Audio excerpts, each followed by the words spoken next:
Ana, seja muito bem-vinda. A Ana Paula Mavachil, especialista em governança corporativa, e ela vai vir conversar um pouquinho aqui, dividir um pouquinho da sua experiência. Então, gente, aproveitem esse momento. Vamos usar esse momento realmente para a gente aprender. Não só os eventos físicos, mas os digitais estejam presentes aqui, sabe? Vamos viver esse momento. Muito obrigada, Bruno. Muito obrigada, Alberto, pelo convite. Obrigada a cada um de vocês por estar aqui, para a gente conversar. Coisa mais importante que a gente tem no mundo hoje é tempo, né? Então, cada um dedicando um tempo para estar aqui, isso é valioso. E eu estou aqui também dedicando meu tempo porque eu acredito em governança. E é quase um propósito da minha vida também. Vivenciei isso. Eu estou com 55 anos, eu comecei na PwC em Ribeirão Preto, no agro, por isso dessa minha história com o agro. Em 1990, fui a primeira mulher do escritório, porque não tinha. As mulheres só serviam cafezinho, atendiam telefone. E aí, quando eu comecei a ir na usina, eu tive algumas usinas que pediram para eu não ir, porque eu atrapalhava, porque eu era muito. Eu era a única mulher que tinha que passar pela contabilidade, aí eu atrapalhava. Eles me pediram alguns para mudar, mas todos eles, depois, com o passar do tempo, tudo é um processo de maturidade, evolução, e tudo isso sempre foi para mim muito motivador. Eu sempre encarei cada um desses desafios, porque a vida é sobre isso. Eu vou compartilhar minha tela. Eu preparei aqui para falar para vocês uma agenda onde eu vou falar um pouco do que é governança, mas só para a gente ter um pouco mais de concretude, até para vocês como embaixadores, e eu entendi que vocês tinham uma veia muito de tecnologia, vocês precisam arrastar multidões para a governança. E o que provavelmente vocês devem ouvir todos os dias é que governança é burocracia. É ou não é? Quer dizer, cada iniciativa que vocês querem trazer rumo à governança, vocês ouvem, lá vem fulano de tal com mais burocracia. Então, eu vou trazer um pouco mais de concretude do que é governança, porque todo mundo gosta de governança, só que não sabe. E a gente precisa desmistificar um pouco sobre isso. Porque governança é uma palavra que abarca muitas dimensões e a gente precisa entender um pouco todas essas dimensões para a gente poder construir, como eu disse, esse prédio com uma boa fundação. Eu vou trazer um pouco também do cenário de agronegócio, com uma pesquisa que eu não sei se vocês conhecem, que foi feita a primeira, porque tem muito pouco material sobre governança e agronegócio, mas o IBGC, junto com a KPMG, fez uma pesquisa que dá uma boa dimensão do que a gente está falando, qual que é o cenário de governança no agronegócio, que eu entendo que isso é muito importante para a Gatua se situar. Então, eu vou trazer algumas coisas, alguns findings dessa pesquisa que eu julgo importante. Vou trazer os conceitos, os princípios, a aplicabilidade, as dimensões, que eu acho muito relevante para que a gente possa ter clareza, porque um bom diagnóstico do que é que precisa ser endereçado de governança é o primeiro caminho para o sucesso. Porque muitas vezes a gente começa a falar de governança na empresa, mas a gente precisa tratar de governança na família. E isso é um pouco do que a gente vai conversar um pouco. E a jornada. Quando a gente fala de governança, então, do que é que a gente está falando, pessoal? A gente está falando desde a definição de quanto custa um quilômetro rodado para um reembolso de despesa até um acordo de acionistas. Essa dimensão do que é regras, processos, procedimentos, tudo isso é governança, porque governança é a forma que algo é governado. E governança corporativa é a forma que se governa uma empresa. E para isso, e é muito interessante quando o Alberto falou ainda, temos muita dificuldade, o Bruno também mencionou, muita carência de governança corporativa no setor do agronegócio, porque é um setor, e a gente vai falar agora, que ele foi muito focado em produtividade, em performance operacional. E para isso, mais recentemente, com forte uso de tecnologia. Mas o foco sempre foi campo, operação. Certo? Dominado por pessoas físicas que depois viraram condomínios e depois viraram empresas, mas ainda dominadas por famílias, controlada por família. Gestão familiar, ainda que o controle seja familiar, não necessariamente a gestão precisa ser familiar. Um exemplo foi o que o Alberto acabou de trazer da Colombo. É uma empresa familiar, mas a gestão hoje está praticamente 100% dentro, na mão de terceiros, né? Profissionalizada. É um setor de crédito escasso, com captação de recursos ainda feito por CPF, sendo que a gente tem hoje no mercado financeiro, um mercado financeiro brasileiro dos mais modernos no mundo, com muita disponibilidade de instrumentos financeiros de captação, mas que acabam não sendo acessados porque não se tem governança. Eu não consigo acessar porque eu não tenho governança. E aí, que me resta? Crédito agrícola em CPF. Aí, eu, continuando nessas características desse agronegócio, ele tem desafios de infraestrutura, desafios de clima, comercialização, das letrinhas de ESG e cada vez mais de escassez de mão de obra. Outros aspectos que não são características, mas que moldam o cenário do agronegócio. A gente está num mundo de guerras, de uma ordem mundial protecionista, com incertezas de fornecimentos de produtos e insumos que leva a uma necessidade de reflexão de toda a minha cadeia de fornecimento, a inteligência artificial generativa, presente em absolutamente todas as dimensões da nossa vida, emergências climáticas no dia a dia, né? A seca que a gente viu o ano passado, as queimadas que a gente vivenciou tão perto da nossa realidade, as enchentes no Rio Grande do Sul. A gente vive tensões sociais, cada um de nós hoje tem muito medo de sair de casa e ser assaltado, com crimes hediondos, né? O ISD hoje, num processo de alteração relevante, com uma dimensão completamente diferente por continente. Quando eu olho a Europa, eu tenho uma situação, Ásia outra, Estados Unidos outra, pós-eleição do Trump. Eu tenho uma necessidade muito premente de investimentos, cada vez mais, porque eu preciso de automação, eu preciso de inovação, eu preciso de expansão, eu preciso de eficiência. O Dalmir falou o quanto ele tem atuado lá na Coplana em relação a isso. Isso necessita de dinheiro, certo, Dalmir? Exatamente. Não tem como.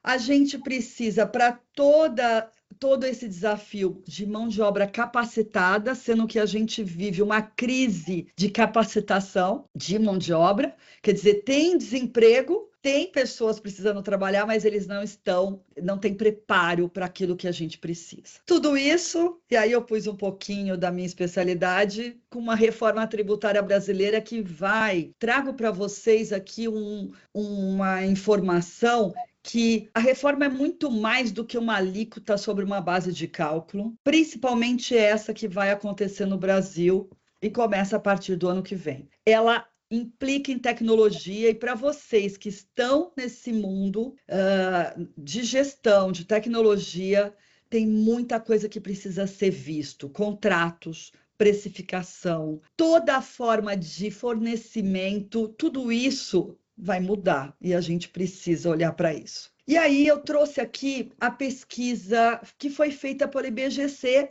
que é o Instituto Brasileiro de Governança Corporativa, que o Dalmir acabou de falar que se formou, que o Alberto já está craque aí, já é o conselheiro, e eu também transicionei em 2022 de executiva para agente de governança, e é um mundo muito diferente, onde a gente tem que aprender a ter influência e causar resultados para o bem de uma empresa sem pôr a mão na massa. Então, é um baita do aprendizado, porque quem põe a mão na massa é o executivo, não é o agente de governança. Agora, o executivo é também um agente de governança, e eu vou trazer um pouco desse conceito para vocês. Mas antes disso, como que está o cenário no agro? Pessoal, nenhuma novidade, né? A gente ainda tem quase 30% em pessoas físicas, em termos de empreendimento rural. Esse número, eu não sei como que sobrevive, né? E eu me lembro quando eu estava na Price, eu tinha situações de me deparar com produtores rurais, pessoas físicas, que tinham 600 milhões de ativos numa declaração de pessoa física. Ele e o irmão era 1.200 bi. Eu falava, meu Deus do céu, como que a gente gere isso com segurança numa pessoa física? Nós temos 80% desse setor dominado por empresas familiares. Esses 20% vocês podem ter certeza que são grandes multinacionais, e eu vivenciei de 1990 até 2022 toda essa entrada desse investidor estrangeiro. E é muito interessante que eles foram chegando e foram transformando todo o cenário de governança corporativa. Então, muito do que a gente tem hoje, em termos de governança no agro, é fruto da necessidade de captação, que muitas vezes veio por investimento externo. Então, a captação de dinheiro veio por recebimento de investimento externo, que fez a mudança do cenário de governança corporativa que a gente tem hoje. É muito interessante eu achei que é importante dividir vocês, só para ter certeza, vocês conhecem essa pesquisa ou é nova para vocês? Eu conheço. Você conhece? Eu não conhecia não, tá? Eu também não. Ah, legal. Para mim é novidade. Que bom, porque eu acho que isso aqui é um input muito relevante para a atuação da Gatua, né? Quais são as necessidades dos respondentes dessa pesquisa? Em primeiro lugar, plano de sucessão. Segundo lugar, mapeamento de riscos corporativos e operacionais.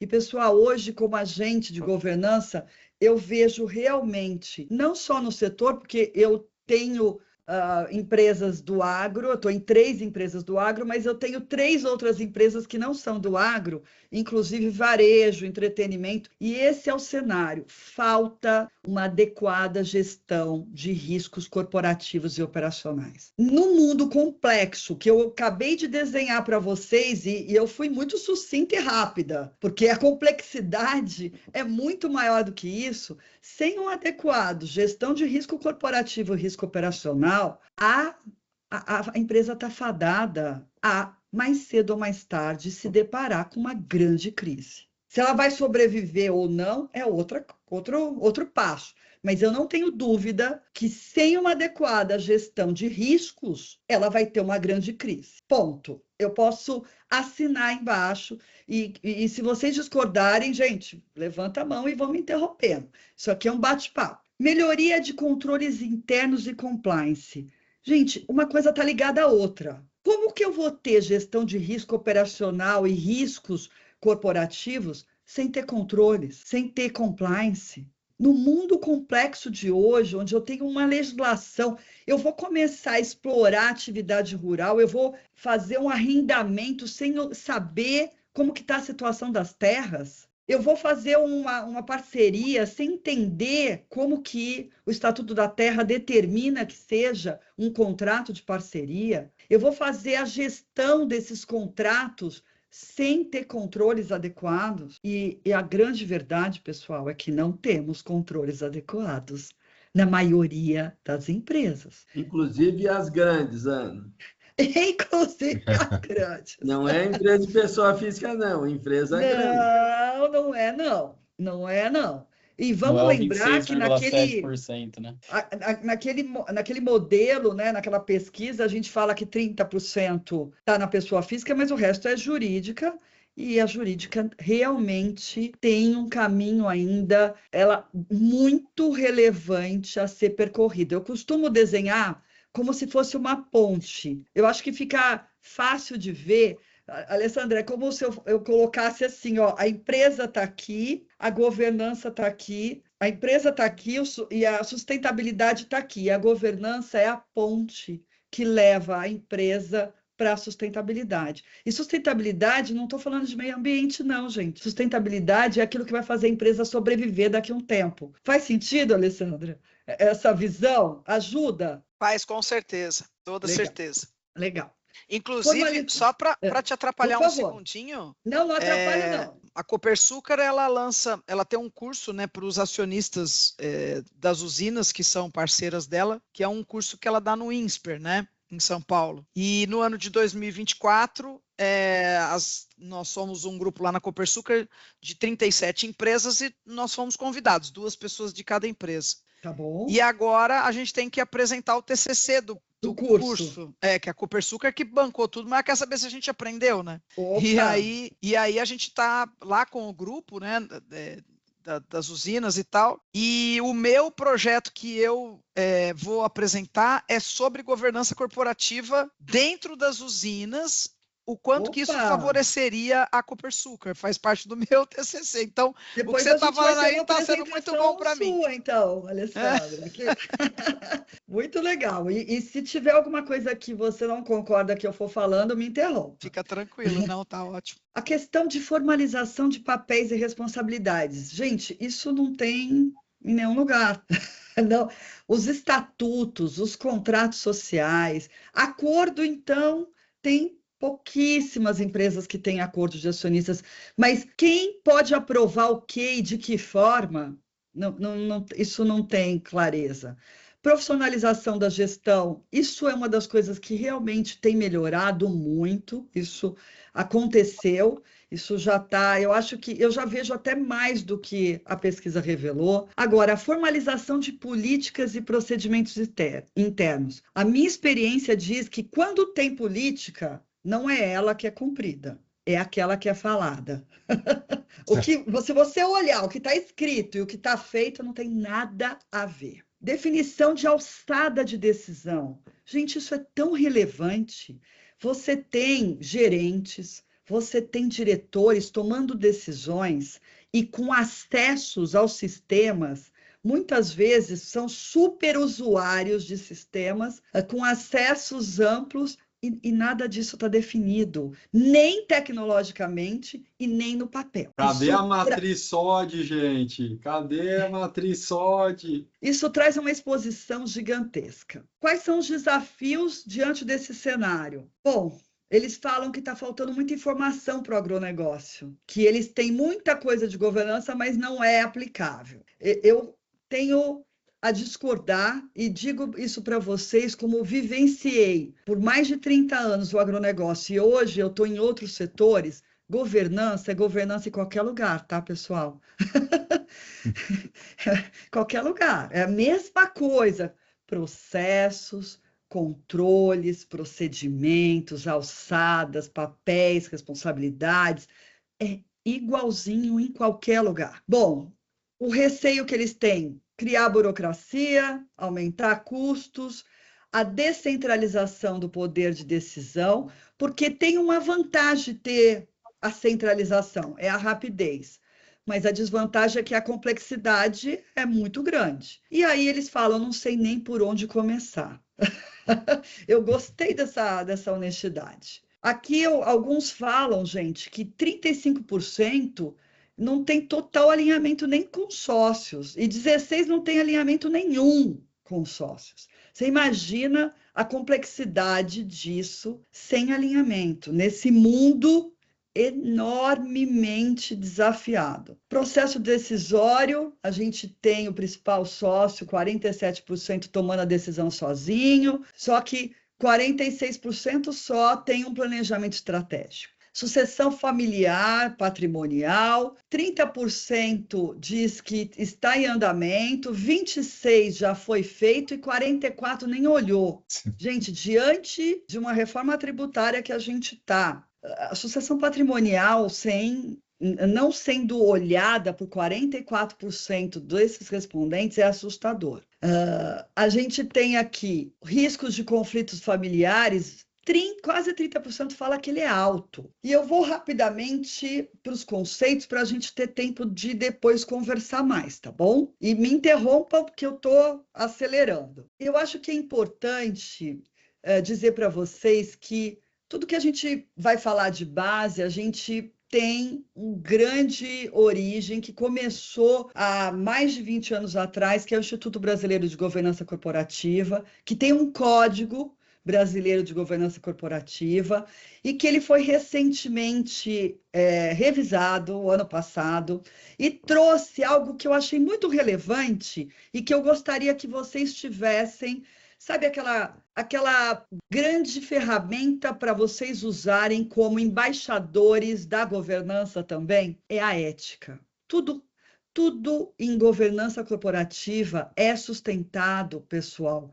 por ética. É ela que nos dá a nossa base, são os valores, os princípios que nos alimenta e conduz e viabiliza a governança corporativa em qualquer empresa. E o que é? Eu já falei, a governança nada mais é, se eu pedir uma palavra, é a forma que a empresa é governada. Ela é um conjunto de princípios, de regras, estruturas, processos, pelo qual uma organização é dirigida e monitorada. Eu acho que é importante a gente pensar nisso, porque não basta só a tomada de decisão, mas também o monitoramento. E isso é uma coisa que eu posso estar enganada, mas as empresas que já implantaram governança corporativa, elas têm bons sistemas de ação, mas de monitoramento não. Ainda não atingiram. Então, a governança está sendo só para guiar as ações, mas não para monitorar. E por que monitoramento é importante, gente? Bom, se eu pratiquei uma ação e não monitorei, eu não sei se, primeiro, ela foi atingida, e segundo, se o resultado dela é algo desejado ou não. Porque os resultados, a partir da medição, eu consigo perceber, comparar com os meus pares, com os meus concorrentes, com outros setores, e, no final disso, enxergar o meu retorno do meu investimento, quanto isso está valendo a pena ou não. Então, para que ela vai servir? Para geração de valor. Em resumo, para a grande geração de valor que uma empresa traz. E eu costumo dizer o seguinte, você pode conseguir crescer, ter uma expansão de negócio sem governança, mas a manutenção da geração de valor você provavelmente não vai ter. E por que não? Linkando com o que eu falei para vocês sobre gestão de riscos. No mundo desafiador, com tantos riscos que a gente tem hoje, se eu não fizer uma adequada gestão desses riscos, eu vou ter crises, como eu mensurei, e cada crise eu perco o quê? Valor. Definitivamente eu vou ter perda de valor. E algumas definitiva, porque provavelmente a gente tem N exemplos de empresas que sequer vão ser capazes de voltar. E aí a gente tem, desde as mais antigas, vamos lembrar, gente, os antigos, nós já tivemos Arthur Andersen, que quebrou por causa de Enron, nós já tivemos Parmalat. Vocês lembram desses escândalos todos? Eu não preciso nem falar dos novos que agora, recente. Eu ia agora falar, não vou nem falar da loja americana, que esse tá bem recente na cabeça de vocês. Mas eu queria só trazer... Lembra da Parmalat, gente? Sim. Tudo isso é falta de governança. Desde lá de trás. Desde lá de trás, a gente já tem N exemplos, escândalos gigantescos de falta de governança. Bom, e o que significa na prática a governança? Adoção de princípios, de métodos de gestão, sistematização de controles, prestação de contas, que é aí que muitas vezes se confunde com burocracia. Mas eu preciso prestar conta para poder ver se o que eu planejei foi executado e o resultado que eu trouxe. Ela traz também o estabelecimento de novos padrões de comportamento. Por que é necessário? Quando eu inicio um business e ele é pequeno, sou eu o dono e tenho aqui o meu núcleo forte que toma a decisão, eu tenho controle. Na medida que o negócio cresce, a chance de você não ter o controle de tudo que está acontecendo, porque você tem uma descentralização de tomada de decisão e você tem uma descentralização de controles, e a chance de um monte de coisa estar acontecendo e você não ter controle, e esses comportamentos levarem, inclusive, à deteriorização de imagem da empresa, não só de fraudes, mas da própria imagem da empresa. Que com isso também tem uma construção de uma cultura, que hoje é muito relevante, é importante a gente entender que essa cultura traz geração de valor. Se eu não invisto em ter uma cultura de fazer o certo, a chance de eu provavelmente sofrer fraudes e perder valor é muito grande. Paro aqui só para ouvir vocês. Faz sentido o que eu estou falando ou é um monte de besteira?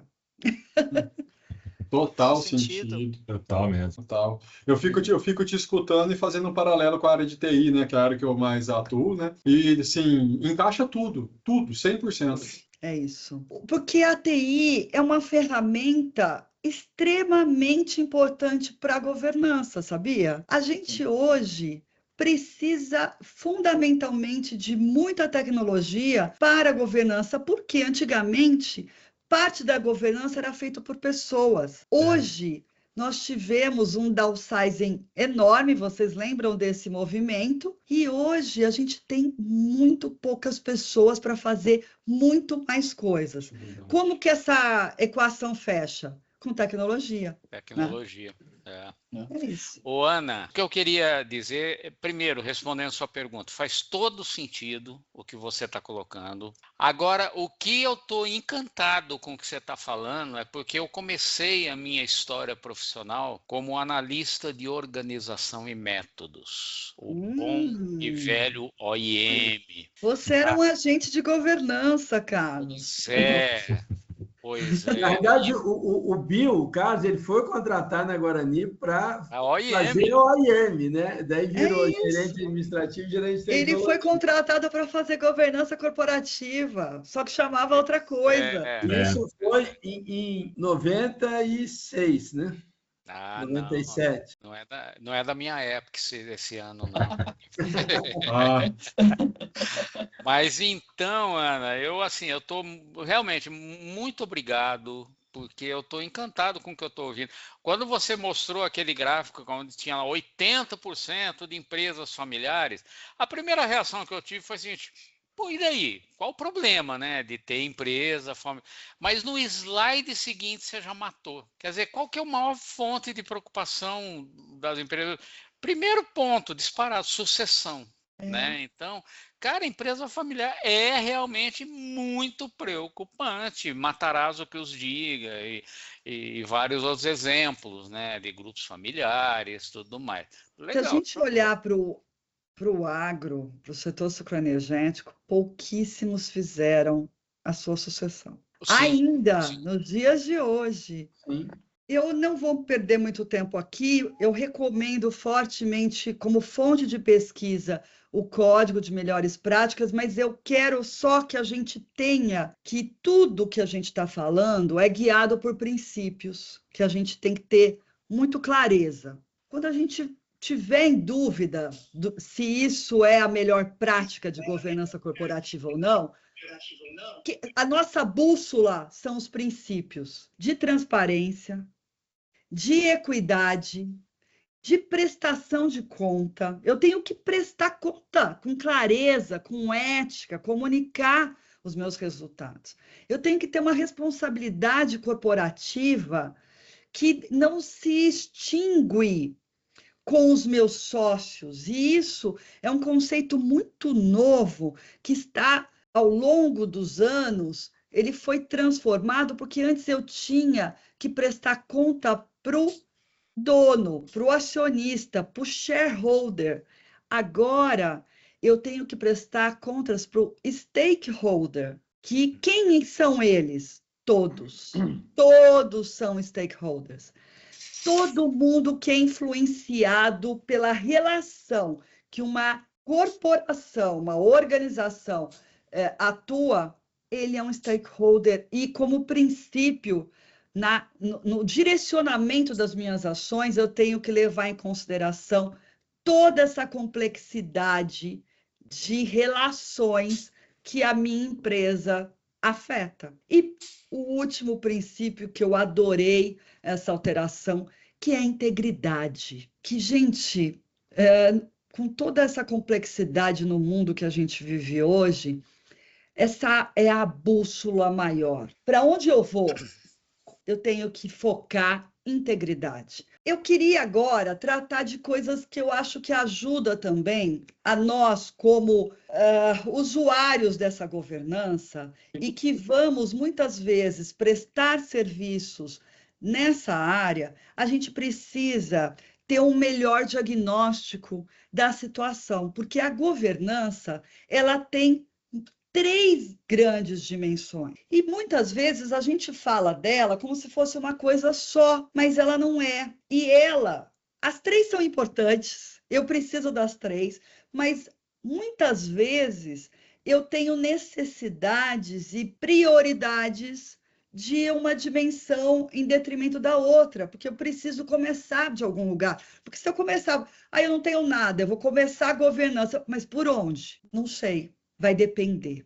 Eu confesso para vocês que, ao longo da minha experiência no agro, eu vi situações onde era muito importante começar pela dimensão da família, porque sem ela eu não conseguia fazer nada funcionar dentro da empresa. E muitas vezes eu tive que começar da empresa porque eu não tinha espaço para falar nada na família. E a hora que eu arrumei a empresa, a necessidade de ter uma empresa melhor levou à organização e à governança da família. E, infelizmente, o terceiro pilar é a relação com a sociedade, que cada vez mais se torna demandante, necessária, mas que eu também não vou começar por ela, porque se eu não tiver uma base boa na empresa, na família, eu não vou conseguir olhar para a sociedade. Faz sentido, né, pessoal? Aqui eu trouxe alguns exemplos para a gente enxergar o que é essas dimensões que eu estou falando. Exemplos do que eu preciso cuidar nas dimensões da governança. Eu preciso ter a gestão da harmonia familiar. Eu preciso que exista um plano estratégico onde as famílias já acordaram qual que é o direcionamento que essa empresa vai. Porque se a família não tem isso, e eu tenho 1/3, para onde que a empresa vai? Se cada um quer um caminho. Um quer investir em diversificação, e vai fazer biometano, o outro quer aumentar plantio, e o outro, não quero aumentar nada, eu quero meu dividendo. Quer dizer, como que a gente chega em algum lugar, se cada um quer fazer uma coisa? Eu preciso discutir sucessão, e sucessão não só dos acionistas, mas também da gestão. Pessoal, no mundo hoje, e o Adriano falou isso sobre a questão de ética, vocês vão lembrar, eu fiquei 32 anos numa mesma empresa. Vocês devem ter ficado 10, no mínimo, em muitas delas. Hoje, 5 é muito. A geração do Bruno, ficar 5 já é muito, não é? Fala para mim. Sim. Já é muito, gente. E é esse pessoal que muitas vezes estará à frente de uma diretoria de tecnologia, uma diretoria de compras, uma diretoria de controles, processos, compliance. Esse cara sai, e aí? Desmorona tudo, perde tudo, porque está tudo na cabeça dele, não tem um processo escrito, não tem um processo, uma política escrita, é ele que define, está tudo na cabeça. O cara morreu amanhã, acabou, não tem nada. E assim estão muitos processos, muitos procedimentos de empresa, sem nenhuma sucessão, tem nada sendo cuidado dentro da empresa, mas também dentro da família. Eu estou dando exemplos, pessoal, também agora dentro das empresas. eu preciso ter controles. Hoje, a gente, com esse uso de tecnologias, os cyber-ataques, não tem uma empresa que não está sofrendo ataques todos os dias. E se ela não sofreu, provavelmente ela não sabe.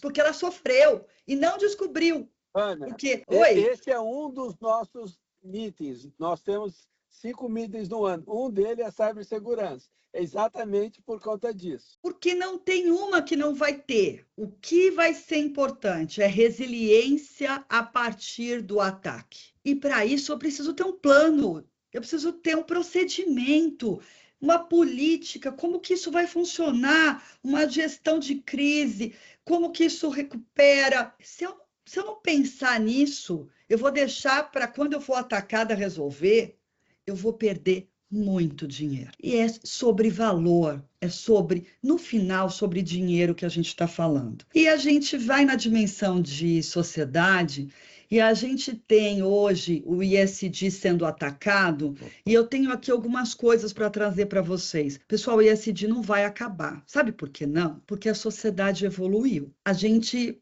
está numa sociedade que hoje se requer equidade de gênero, respeito de raça, respeito à liberdade sexual da pessoa.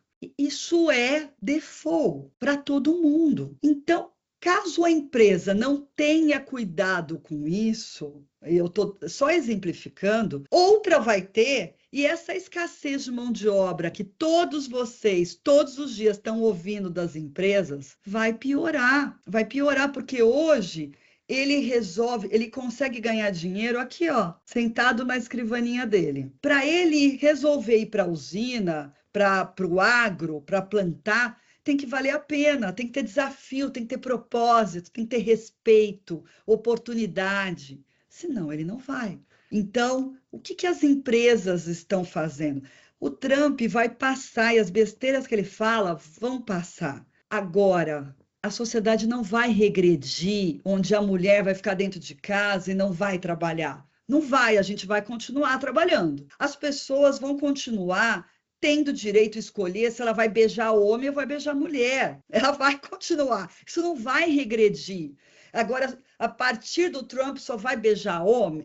Homem vai beijar só a mulher? Não, homem vai beijar homem. Ele pode escolher, o problema é dele, não é teu. Quem que ele vai...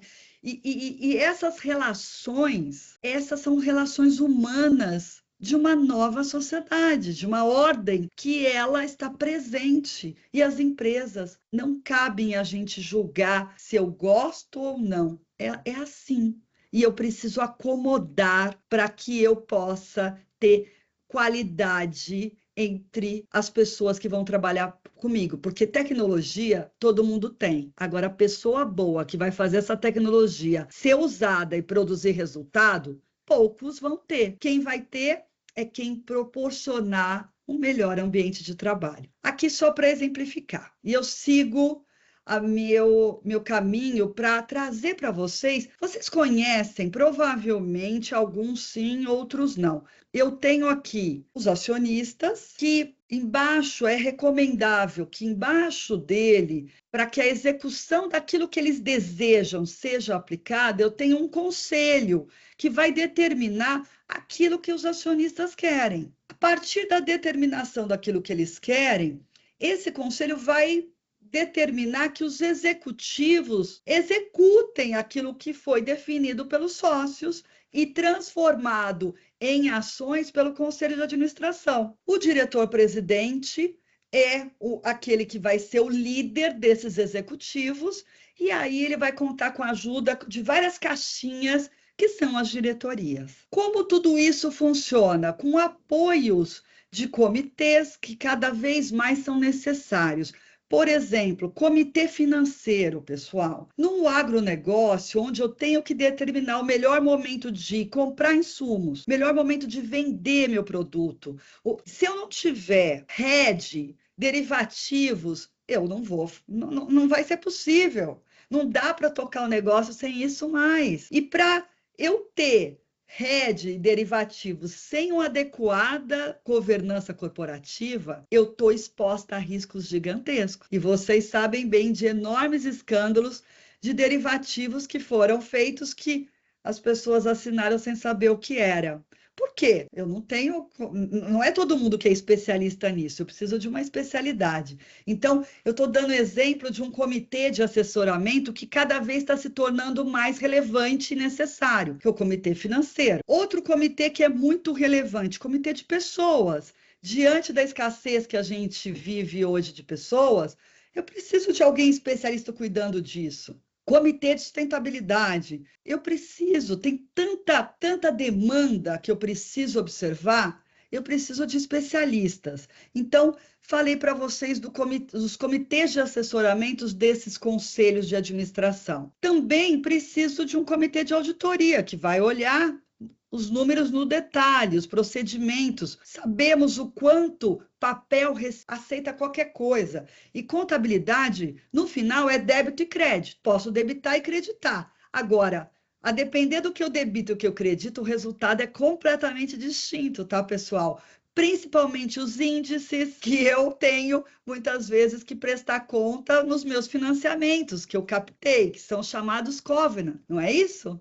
Então, preciso de alguém que tem especialidade para olhar isso e ver se está adequado. Eu preciso também de um auditor independente que vai revisar esses números e os procedimentos adotados do débito e o crédito. Embaixo, tudo isso precisa ser suportado por auditoria interna, por áreas de governança. Por quê? Lembra que eu falei para vocês que uma coisa é eu implantar a governança, outra coisa é eu monitorar essa governança. Eu preciso de monitoramento, não adianta eu ter a política e ela ser feita de outra forma, que é o que acontece. Uma coisa no papel e outra coisa sendo executada na prática. E quem que vai olhar isso? A área de auditoria interna, a área de governança. E também preciso olhar, pessoal, para gerenciamento de riscos, controles, e são áreas que cada vez mais complexa e madura essa empresa vai ficando, o reporte disso passa a ser para o conselho de administração, ao invés das diretorias. Porque quando a gente executa uma coisa, a gente precisa ter outro olhar revisando, e isso é governança, na medida que eu tenho níveis de segurança para fins de implantação e monitoramento da governança. Eu queria dizer para vocês que a governança, eu começo ela e ela nunca vai terminar, porque ela é uma jornada que, enquanto a empresa existir, eu vou ter que olhar para ela, porque na medida que muda as pessoas, que muda o cenário, que muda o mercado, eu tenho que olhar para todo esse regramento que eu acabei de dizer para vocês e revisar, porque se eu não revisar, vai estar errado e eu vou estar exposto.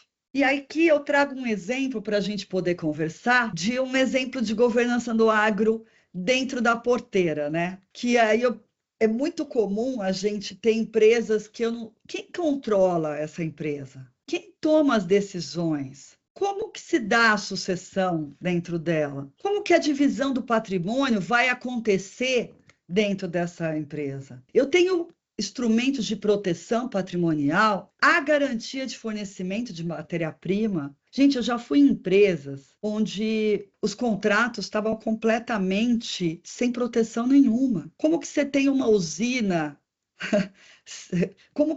Que valor tem uma usina sem contratos de cana que sustentem ela? Então, alguns exemplos para dizer para vocês que tudo isso precisa ter um regramento. E muitas vezes esse regramento, eu preciso de uma estrutura societária para definir esse regramento. Eu preciso de um acordo de acionista para definir esse regramento.